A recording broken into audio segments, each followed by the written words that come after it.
Hello everybody and welcome to another episode of the Outside Insider podcast here on Philly Sports Network with myself, Liam Jenkins. Another wild week of Eagles off-season headlines is in the books, and to the point we had to make an emergency podcast on Monday. The first time ever the Outside Insider has had alarm bells ringing, there was fire everywhere, we had to speed through everything. It was an absolute roller coaster, but we should have seen that coming, let's be honest, because the minute I make a This Week in Philadelphia sports video on a Sunday, I can always assume that by around 8 AM on Monday, Howie Roseman has had 8 cans of Monster and is going to make a year's worth of headlines in 6 minutes. So that was fun. But today we're just going to slow things down again, a nice serene pace, just take a closer look at everything and focus on what's going to be a very big off-season for the Eagles now. If you're new around here though, and you're not yet subscribed, and you're thinking, wow, why is there a British kid wailing in my ears? This is off the Richter scale. I do have ear damage now, and he's caused a minor earthquake in Siberia. This is the time to subscribe. We are on iTunes, Stitcher, Spotify, iHeartRadio, Spreaker, YouTube, and probably every platform ever except for Google Play for some reason. We're working on that. And also, you know, on an old DVD that's in your laundry basket, we're probably on that as well. If you're not subscribed to any of those, if you do have those platforms, it would mean the world to me if you could. If you're watching on YouTube, which I know hundreds of you are, which genuinely blows my mind, I'm talking to you sat there with your arms folded right now, okay? Unfolding, click on Apple Podcasts or Spotify, hit subscribe, close it, never open it again, alright? Because that's how this podcast grows. I mean, obviously if you listen to it, that's how it grows. But if you could hit subscribe, that would mean the world to me. I can't believe how much support you guys are pouring in. It really does mean everything. So if you could take those couple of seconds to hit subscribe if you're not already, that would be ace. I just said ace in a non-sarcastic term. That is very worrying. But we're going to dive in on a very different note. And this is something where it's a complete contrast to Monday or Tuesday. And we were making love on a Wednesday. If you didn't get that joke, I'm very sorry. But the podcast, the emergency show earlier this week, the heavy sentiment was that Deshaun Jackson and the Eagles were almost two lovers that were constantly torn apart, but you always had a feeling would fall back together again. That the minute Deshaun Jackson left, when there was a new coaching staff in place, that they were almost longing for each other. That if Peterson was familiar with Jackson, Jackson missed being in Philadelphia, and the two would just be gazing at each other longingly across the room. And it brings you back the memory of there's always someone that you miss, or there's someone where you ended on good terms, and you kind of have a feeling that if the timing wasn't right, give it a few years, and you may fall back into each other's arms. This week, we're not looking at that angle, unfortunately. So although we're in the heart of Mercury retrograde, lemonade, whatever it's called, the big astrology meme which makes you miss your ex, Howie Roseman seemingly doesn't play that game at running back. He will happily miss Deshaun Jackson, write him a love poem, and fight to get his ex back. But when it comes to running backs, he doesn't want to. And we were trying to work out why. And I put out an article recently on why I think that is, and I wanted to kind of dive into that a little bit more to see if there's some way. It's just a theory as to how the maturation of Howie Roseman may have just impacted his sight and his viewpoints on running backs. So what exactly has happened? Is this going to be something where Howie Roseman has been altered because of the men around him, like Joe Douglas? Is it the Ozzie Newsome rule of kind of not taking stars in the first 2 rounds? Is there something else at play? And I would liken this to something where, we haven't had in a while on this podcast. If you've been a long-time listener, a Wix story. Now, if you know what Wix is, I said I was never going to name the store. Oh, I've done it. Oh, I'm an idiot. Oh, I need to cut that out. So basically, I worked at a DIY store a couple of years ago, and it was an absolute, I said DIY store, you know the name of it now. But it was an absolute train wreck, and some of the stories I had from that place were incredible. And what I think Howie Roseman has done is very similar. Now, we had a colleague who I have to change his name now, but he became somewhat of a celebrity on this podcast for the amount of ridiculous stories that will be associated with him. And there's one that springs to mind that reminds me of this running back situation. And that is that in the most unromantic story possible, he fell in love with a girl. I say fell in love. He started seeing this girl at work, okay, and he was 35. She was about, she was my age at the time. She was like 20. And someone asked him one day what he was doing, and he said, screw it, at some point you've got to take what you can get. So I was like, lovely, Darren, that's fantastic. What a great mentality to have. Anyway, fast forward a year later, they're saving for a house. They're going to move in together, okay? So it's a mutual fund. And out of nowhere, he comes into work one day with a brand new Ford Fiesta, like a 2018 Ford Fiesta. I don't know if you guys have Fiestas. You always have like 4x4s and big cars. It's a little hatchback. It's a hot hatch, okay? And we're like, how's he got the money for that? Has he financed it? Like, what's happened there? And he's like gloating it, showing us all the stuff on the car and all the crazy features on it. And then the girl comes into work, fuming, pulls him aside, has a massive argument. And basically what he's done is he didn't want to move in with her, didn't have the guts to tell her, so took the money and bought a car with it, which I wouldn't recommend, okay? And I watched that scenario play out, and my only takeaway could be that was the dumbest waste of money I've ever seen, because now he's going to throw away the relationship, and now he's not going to move in, and he's got a car he probably didn't really need. He might have to return. Can you return a car? Has he got like a returns policy? I don't know, but he's going to have to do that. And that reminds me of Howie Roseman, because if we rewind this clock back to 2015, when Roseman, in the words of Jason Kelsey, was almost exiled to a side of the building where he didn't see him. Now, I can't imagine what that looks like, other than being like a cleaning cupboard with the janitors. Like, they're just going to put their mop up, and behind the mops, Howie Roseman sat there on a table playing like Civilization Revolution, like Sid Meier's Civ Rev or Football Manager or something. Or he's just sat there watching Friends on Netflix. But he's in that little cupboard, not really doing much. He can't get away, right? So this is all going on. And Chip Kelly signs DeMarco Murray to a contract worth $45 million. All right, $45 million for DeMarco Murray. And it was easy to understand why. I totally understand the sentiment behind it. Because if we look at this from a logical perspective, he was the league's leading rusher in 2014 behind Dallas's offensive line. The Eagles had a great offensive line. Why not? I mean, $42 million over 5 years. It's a big contract, but I'll say, hey, we're going to commit to the run. It's going to be Oregon take 2. Let's see what happens. So, the Eagles spend big, and then that year didn't exactly go to plan, did it? My quarterback crush, Sam Bradford, was as glorious as you could ever imagine. Absolutely phenomenal in those final 3 games. Outside of that, DeMarco Murray averaged a mere 3.6 yards per carry. Had like 700 yards. And it was just an absolute car crash. For some reason, one of the biggest north-south runners in NFL history, I would say, was being used laterally and on screens where everyone uses the term cinder blocks for hands, but I don't think that was his fault. He's just never really been asked to catch a ball before. It's sort of like taking a goalie in hockey and getting him to play centre. You're not gonna get the same skill set. And Murray was forced into this role where nothing was going his way. Then there were the effort level concerns where he'd be running out of bounds when there was clearly space upfield, or he'd trip over. The only games I remember him playing well in were against Dallas, where he'd start hurdling former teammates. Outside of that, borderline useless. Okay? And again, 700 yards isn't a bad season. When you pay $42 million, it's a bad season. So the Eagles trade him away because there was a $13 million cap hit, which for context is more than they're paying Alshon Jeffrey, Nelson Aguilar this season. Fletcher Cox is earning less than that this season. That's a lot of money for one running back who is doing nothing. So Roseman has seen that. In very much I'm the way that saw Darren roll up to work in a Ford Fiesta and watch that train wreck unfold. And my takeaway was, I am never going to be that idiotic with money. Like, I can't be that stupid. If you're working together as a team for a common goal, you don't just go all in out of ego or out of arrogance or to save your own skin, which is sort of what Chip Kelly did. So Roseman has seen this. And meanwhile, in 2015, across a lot of land, I don't know how much, America's a very big place, there's like 50,000 countries of England that could fit into America, Jamal Charles in Kansas City had a base salary of $4.45 million in 2015, that same year.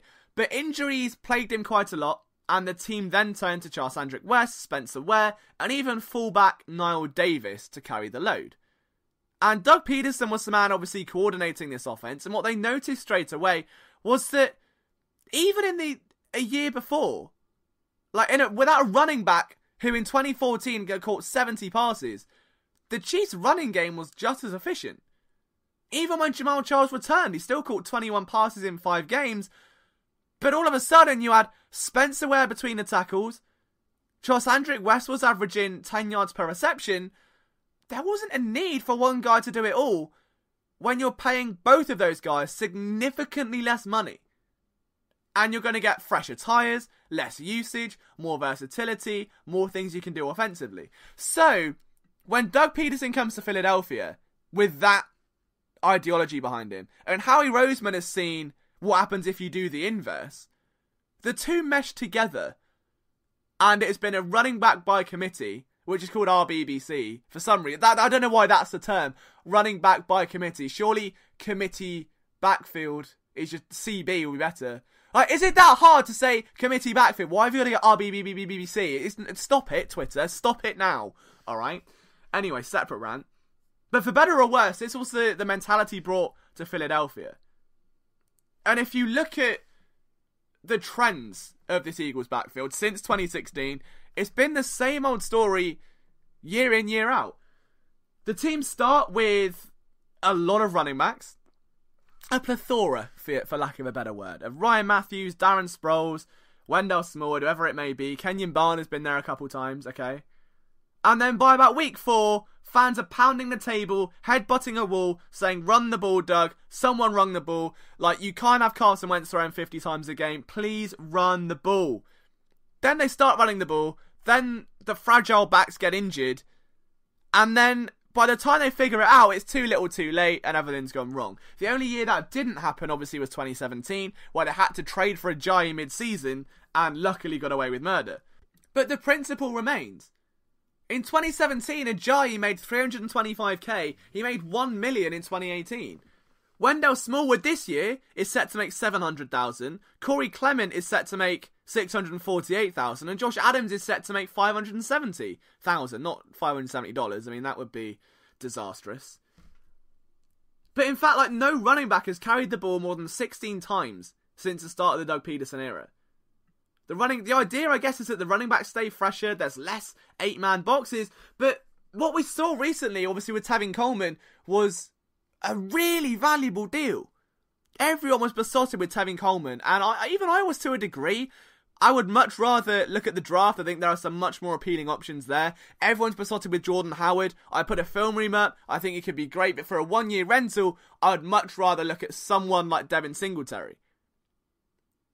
But Howie Roseman hasn't made a move at running back. They've addressed every other need. Wide receiver, line... Alright, they haven't done safety yet. They've got to get to that, I suppose.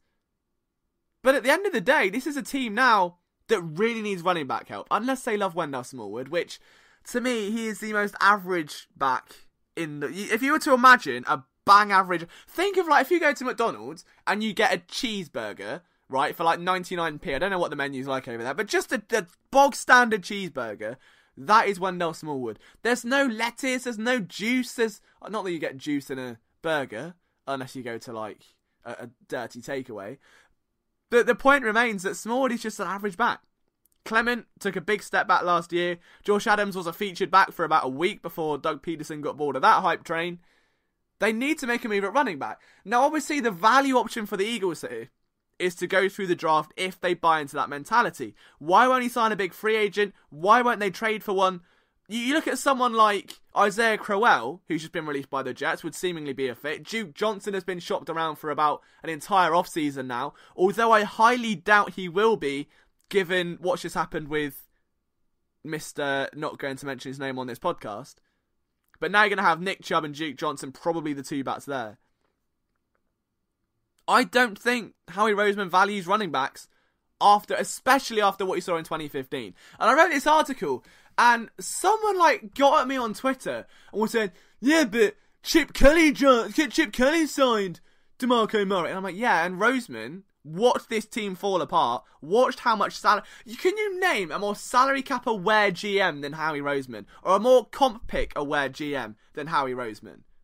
He watched that team collapse. He watched the running game collapse and a huge chunk of that salary be invested into a running back who did nothing. He won't make that mistake again. And that's why they're not trading. That's why they're not signing free agents. If you think how much a rookie's going to cost you in the draft, the issue here is, I guess the other side of this, is that Roseman's previous talent evaluations in the draft haven't been great. If you're going to look at when Corey Clement and Josh Adams burst onto the scene, fair enough, undrafted free agents, both play key roles for the team. But Donnell Pumphrey tweeting, I've been in the lab, I'm ready to go. You've been in the lab for about 3 years now. You've done nothing. Now, I know there are a lot of Pumphrey stands out there. I know a few of you listeners are probably big Pumphrey stands. I loved him at San Diego State. But that last preseason, where he had the world at his feet, every other running back was injured except him, I'm pretty sure, at one point. Like, even Matt Jones out of Washington, he was injured. Josh Adams, injured. Wendell Smallwood, injured. Jared Jai, like, everyone was down. Pumphrey had like 3 weeks where he could just steal the show, and he did nothing. He just bought tickets and watched. Pumphrey's not going to be Darren Sproles. I'm sorry. And I don't care if he's been in the lab. I don't know what he's probably breaking test tubes. Okay? Being in the lab is one thing. Getting productive in the lab is another. And I think Donnell Pumphrey has been sitting the same exam for about 3 years now. That's not happening. Wendell Smallwood has evolved his game. I'll give Howie Roseman and Juice Staley credit for that. When he came in, was the most bizarre runner. Like, he was so... It was like a mix of impatience, but very patient. Like, he was so hesitant to make cuts, and he would just dance around on the spot and get swallowed up. Then he became this aggressive, put his head down runner, but didn't really have the physical frame to back it up. So it was sort of like if I tried to come across as assertive in a nightclub, which happens, you know? I mean, look at me. I'm a very well-built man. My 38.9-inch vertical comes in handy. But if I start to get assertive, I'm like, whoa, alright mate, calm down. No one's buying that. No one knows. And I'm not doing any... Do you know what the amount of times I have, like, swung for a guy in a club because he's annoyed me and I've missed? Like, I am more... I was gonna make a baseball comparison. I couldn't name a bad baseball player. I only know the good ones, I'm sorry. But imagine a bad baseball player. I'm less accurate than that. So, you're welcome for that source of information. But Smallwood then evolves in year 3 as this more versatile guy who can catch passes and becomes used a lot more reliably in the screen game, which is great. But my God, that game, like late in the season, I want to say it was week 17, where he was in his end zone and he's dancing around his own end zone trying to find a break. And it's like, if you just run forward, you'll get out. And he was so lucky to escape. So lucky. Very almost to safety. So the Eagles need to invest. The worry is, what's this draft going to look like now? Because the Eagles have had some woeful misses when it comes to the running back class. But I don't think they're going to trade for one, and I certainly don't think they're going to sign a free agent unless it's insanely valuable. Unless it's a guy like LJ Fort at linebacker, where it's an incentive-based deal, probably going to be a backup. The issue is that they need a featured back, or they need someone to, command that backfield. And you're not going to get that with the kind of money the Eagles look like they're willing to spend. So to me, Howie Roseman has been so scarred by what he saw with DeMarco Murray. Doug Peterson comes in aware of what's happened, obviously seeing a very low budget similarity with what you can do with a committee backfield in Kansas City. Why wouldn't they replicate that when it fits the scheme, as opposed to just trying, instead of making talent fit the scheme? It's a question, who's winning the Premier League? You're the only British guy that covers the Eagles. I'm still glad, the minute there is another British guy that covers the Eagles, I will not be happy. I will not be happy. Alright, this is my territory, and if someone steps on it, I'm just going to cry, because I won't be able to do anything, because as we've learned, I'm not very assertive. Who's winning the Premier League? See, the thing is, right, I don't follow the Premier League. It's hard enough to keep up with the NFL.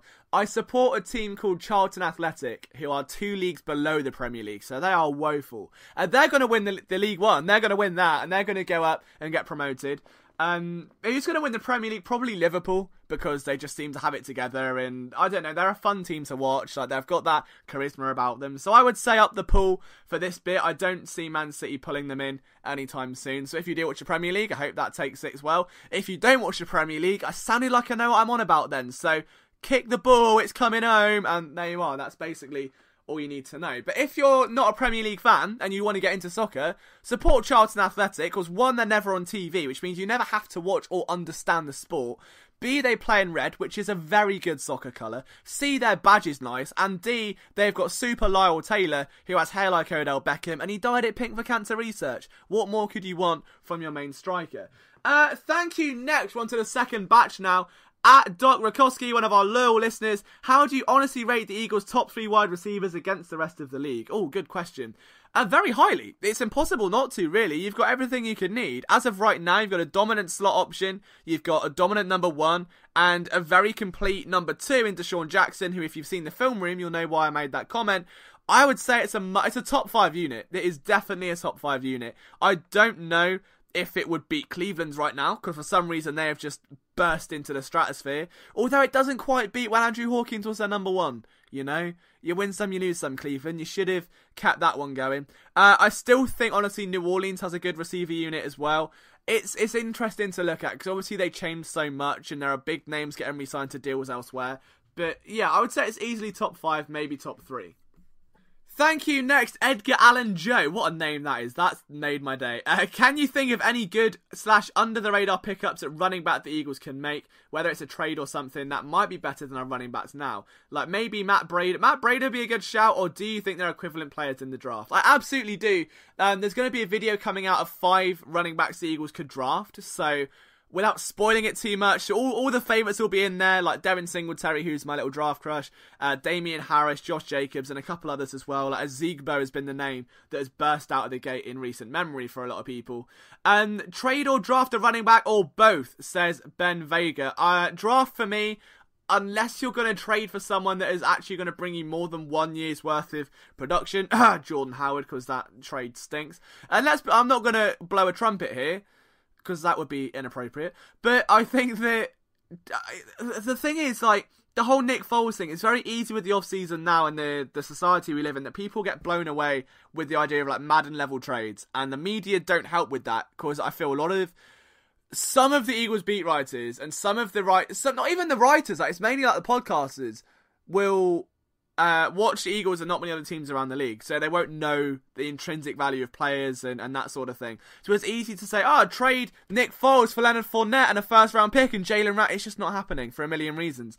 And if we're being logical, which you have to be, you've got to view it from the other team's perspective. Like, why would they make the trade? Why would the Bears get more than a 4th round pick for a running back that's been very productive in his last 3 years and has 1 year left on his contract that's dirt cheap? You're not going to get a 4th round pick for that, and it'd be stupid for the Eagles to give it up. I think one name could potentially be Dion Lewis. Obviously, he's a former Eagles draft pick, but he is a former Super Bowl champion as well, I suppose. But he's a skilled pass catcher, someone that I genuinely think would fit this system quite well. Kenyon Drake could be an option. I don't see that being the worst move in the world. The under-the-radar one, honestly, could be Royce Freeman. There was a lot of love for Royce Freeman before he was drafted with the Eagles, and I do think the Broncos are now besotted with Philip Lindsay, so there could be some leverage there. But outside of that, you're looking at the draft. There aren't many names I would go and pound the table for in a trade perspective, because most of them are on short-term deals. Most of them you're going to give up more than you get back. It just doesn't make an overwhelming amount of sense. At Vic from Jersey, I had to make sure I got the full name in there. What in TF could Howie be cooking up? The only reason I thought he wasn't signing Ajayi was to go after a better running back. Nobody's left, and Ajayi's taking calls in trusting Howie, but damn. I mean, it's a good point, but you've got to look at it from the perspective, again, of what's out there right now. Like, if the Eagles go out and sign Matt Breda as your featured back, and that's who you're hanging your hat on, is that the running back which, in those cold December months, when you're entering the playoffs and the division's on the line, you're going to trust Matt Breda getting 16 carries a game? Are you going to trust Royce Freeman getting 16 carries a game? Isaiah Crowell getting 16 carries a game? Gus Edwards? Like, I don't think there are a lot of backs in this trade window, in this free agency class, where you're looking at a group of guys that are just... I don't see it. I don't see it. It would make much more sense to build the committee you want through the draft and groom the talent. Ajayi is gonna... The things with Ajayi, again, he signed with Rosenhaus Sports. And obviously Drew Rosenhaus is one of the most notorious agents in the NFL. He was seeking a big payday. The injury shook him up a bit. I don't know how that's hurt his value. I really don't. But I can't see the Eagles giving him the elite money that he wants. He wants to get a long-term deal and secure the bag. He's not going to get that in Philadelphia.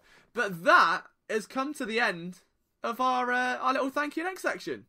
So thank you for your questions. If you want to submit them, don't forget you can message me at LiamJenkins21 on Twitter. I do put a little thread up every single Thursday and a Friday, depending how I'm feeling, to get your questions in. So you can normally just reply to that. But thank you for getting them in. It's always a fun thing to get through them. So in terms of Eagles draft needs and how they've changed. I did put an article out on this recently, but it all of it seems it's sudden that they've solidified the trenches now. You don't need to be prioritising a defensive tackle or an offensive tackle. Linebacker you've shored up to a degree. I think the main needs are safety, linebacker, running back. Depending on how you view them. You don't need a wide receiver anymore, certainly. I would put tight end up there because of my cheat code to the NFL, which is getting a third tight end and having 13 personnel and giving me many, many all-22 flusters. But it has to be safety, linebacker, running back. And then at that point, you've got to take the best talent on the board of those positions at 25. I'm taking Devin Bush every single day of the week. Devin Bush Jr. Then you get to round 2. You can maybe look at a running back. Then beyond that, pick up a safety. We know the Eagles can develop safeties. Look at what they did with Jalen Watkins. How he's kind of gone on. Terrence Brooks has just signed himself a nice deal as well. Even Maddox came on leaps and bounds given that he'd never played the position before. The Eagles can groom versatile defensive backs. I don't think that should be a concern. So, yeah, I would say, just going back to that question, that would be my priority list. We're looking at running back, we're looking at linebacker, we're looking at safety.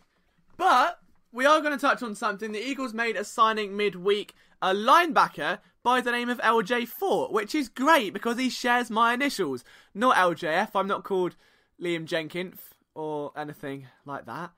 But LJ4, he's got LJ. That's my initials. How cool is that, right? So the Eagles put out a tweet saying LJ's holding down the fort, and I was like, no, I'm not. I'm here. So you can expect that joke about 87 times over the course of the next year. Until if you hate it, fine. Let them sign a player with your initials, Darren. Okay? Like, this is big. This is kind of cool. But LJ4 is going to be a perennial backup, a chance to compete for a starting role if they don't get him in that vicinity. They're probably going to bring in a rookie to compete with him. And then obviously with Paul Warrilow there as well. See what happens. But I mean, he was asked to line up against Melvin Gordon in week 13. Kind of held his own, which was relatively impressive considering Keenan Allen, I think, was another name he kind of had to match up with. There were loads of names he had to kind of stick with. But for a man that ended up starting a couple games, played over 70% of special teams roles for the Steelers last year, they're kind of getting some depth for Dave Phipps' unit, because special teams, in my opinion, took a little bit of a step back this year outside of Cam Johnston and his iron thigh. So that's something to keep an eye on. LJ4, I'm going to try and get a film ream out on him, hopefully within the next few days. I can't make promises. I've got an all-day shift at work on Saturday. Then we've got to do the This Week in Philadelphia Sports on Sunday. So it's a little bit busy right now. The YouTube content for you guys has been through the roof. Like, we've had 2 film reams this week, a little reaction video, we've had 2 podcasts. So we're really grinding out this YouTube thing. So if you are a fan of that, please make sure you're hitting subscribe. But I wanted to end on a bit of a rant. And that is that according to a former NFL player, Ronald Darby is going to sign with the Eagles on like an $8 million deal a year. And if this isn't true, and if this is in the works, and it can be moulded, and someone from the Eagles is listening to this, get out and run a mile. Like, get onto Howie's laptop and spill coffee all over it. Like, do what you need to do, what needs to be done. You do not bring Ronald Darby back on that cap number. I don't care what it takes. If you've got to go and lose your job, go and get that done. Because, to me, Ronald Darby, it's not working with the Eagles. There is a specific value on tackling among the Eagles cornerbacks that Darby just doesn't have. And in coverage, he's great, yeah. But he also got embarrassed by Amari Cooper. He also got embarrassed by Stephon Diggs, if you remember rightly, just a couple games. Embarrassed by Deshaun Jackson. He's a guy that if the ball is in front of him, he can break on the route and break up the ball. Elite corner. Very good instincts. He doesn't get fooled by double teams very often. Or double moves, I should say. And he's able to instinctively find the ball. He's a dinner cornerback. He's feasting at the top of the route. If you ask him to tackle, it's like asking me to tackle. Again, 6'3", 38.5-inch vertical, but muscles the size of noodles. Okay? It's not happening. It would be like launching a pole at a player, and the player just runs on. Darby can't tackle. And this is what's annoying me. I want to do a video on this or an article or something. And I swear to God, if someone steals this angle, I will throw a pole at them. Okay? The Eagles have this bizarre situation in their secondary where Jalen Mills is a great wrap-up tackler, struggles in coverage because he doesn't have long speed. Ronald Darby is someone that is excellent in coverage, can't tackle.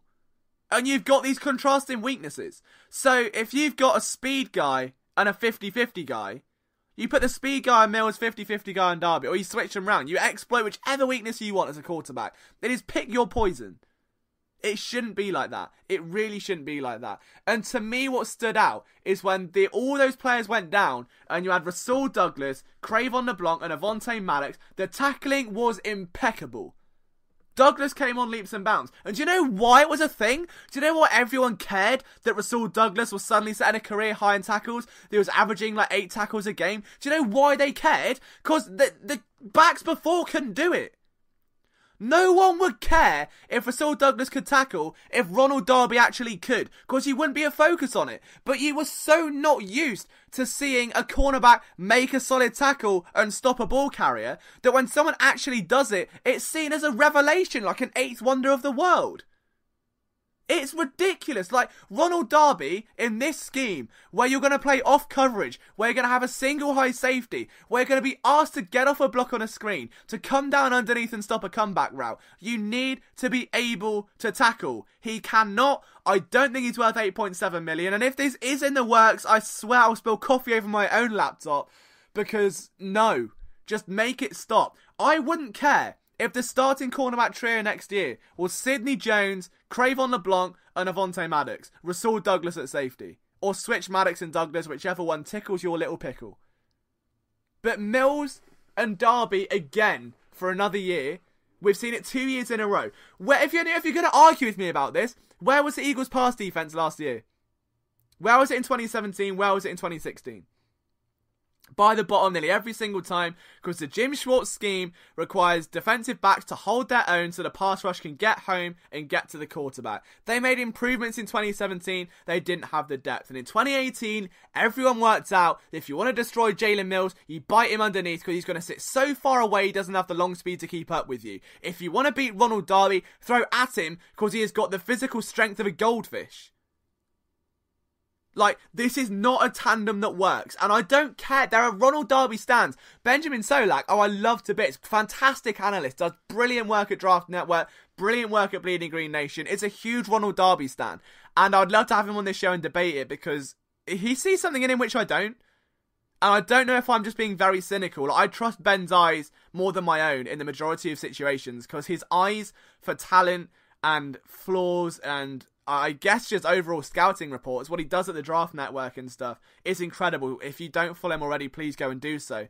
But when he's tweeting asking for Ronald Darby back, I'm there thinking, what am I missing here? What am I missing in Ronald? What has been so good about Ronald Darby other than he's young, am I missing? For that price. There are not a gazillion, maybe 7 cornerbacks I would take right now instead on like a cheaper deal, especially with the safety market the way it is. You can afford to skimp on that area. But if you're going to spend $8 million on a corner, don't spend it on Ronald Darby, please. He can't say he's had 2 injuries in 2 seasons. There have been locker room discontent after Rasul Douglas was benched upon the return of Ronald Darby in 2017. And I know against Atlanta he was great this year. And I know in the Super Bowl he was okay. And in the playoffs he was alright. And in the regular season he was okay. Now, again, I don't know if I'm being cynical about this. I don't know what I'm missing. Maybe I'm just being British and sarcastic. Maybe it's something in my nature.